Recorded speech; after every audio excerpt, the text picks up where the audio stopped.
1963 was a year, and like with every year, stuff happened. Some of these events include the Great No-Scope of John F. Kennedy. In the same year, Martin Luther King gave the famous "I Have a Dream" speech. Another notable inclusion is the founding of the company Lamborghini. But none of these events hold a candle to a little research paper that's ripples are felt throughout the modern world and our day-to-day lives within it. The company Fairchild Semiconductor, despite having a boring name, spawned a great deal of spin-off companies such as AMD and the great big blue Intel. But in 1963, none of this had happened yet, and two members of the company made all this possible. Frank Walnes and Che Tang-Se put on their thinking caps and ejaculated their innovative and creative minds in front of the very racist and bigoted eyes of the people of 1963. At the International Solid-State Circuits Conference, nerdgasms erupted from all who were there when they showed off their shiny, newish transistor called the metal oxide semiconductor. With its name rolling off the tongue so well, it was abbreviated to MOS.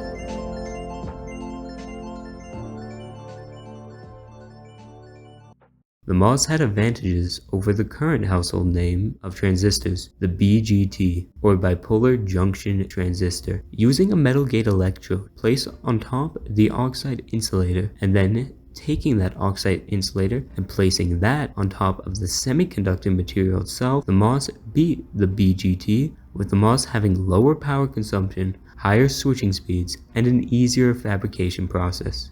Not only was it faster and easier to produce, but it was more power efficient. With all these advantages, it seemed to be a surefire success.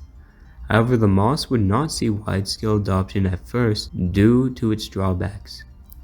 Everything I mentioned before, although technically true, it wasn't at all. I kinda lied. It was theoretically faster, but it had a low yield as well as an instability in its surface states and high current leakage. The BJT suffered similar issues, but having been on the market longer, had a more familiarity within the manufacturing world. These issues would not be fixed on the MOS for many years, but slowly and surely, incremental improvements came, each one making it more reliable and giving the MOS increased performance. 4 years after the research paper was published, it had lackluster ripples on the tech scene, but now with the year being 1967, Frank Walnes would rise to prominence with a key breakthrough. This was the year Big Old Frank filed a patent for an even shinier, newer, and cooler named transistor, its name being complementary metal oxide semiconductor, or its abbreviation that sounds like a comic book villain's name. Big Old Frank decided to name it CMOS. As the name implies, complementary and symmetrical pairs of P-type and N-type logic MOS transistors worked in unison to complete logic functions. If you're wondering what P and N-type MOS transistors are, so am I, as even after reading from multiple sources,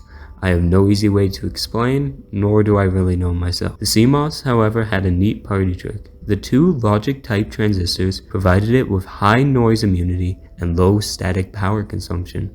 This was because one pair of the transistor would always remain turned off. The only time CMOS drew significant power was for brief moments as it switched between transistors with on and off states. Finally figuring out basic marketing in the late 1960s, the technology of CMOS became commercialized by RCA. With it now being a real product, the name Cosmos was trademarked. With a normal enough sounding name, it soon made pen and papers fly, as many signed the adoption papers. Finally, after many years, this little transistor had its Annie moment.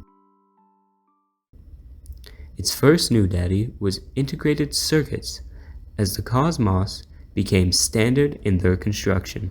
Integrated circuits are chips that take and contain many transistors, as well as various other components, putting it all together on a single piece of silicon. The tech inside the Cosmos was used to enable the integration of many more transistors on a single chip. Its legs now stretched and its worth proven. 1970s rolled around, and large-scale integration of MOS in the form of VLSI happened. VLSI is the process of making an integrated circuit by combining millions or even billions of MOS transistors onto just a single chip. VLSI enabled the ability to develop complex semiconductor and telecommunication processors. The biggest of these new complex processors being the microprocessor. Microprocessors are chips that contain a central processing unit, or its common name that I'd hope you know if you're watching this. Otherwise, I'm really sorry and you must be lost on the YouTube algorithm. But its name that's commonly known as is the CPU. CPUs are able to execute instructions and perform calculations via machine code. The first microprocessor was developed by Intel and was called the Intel 4004. It contained around 2,300 MOS transistors and could do 60,000 operations per second.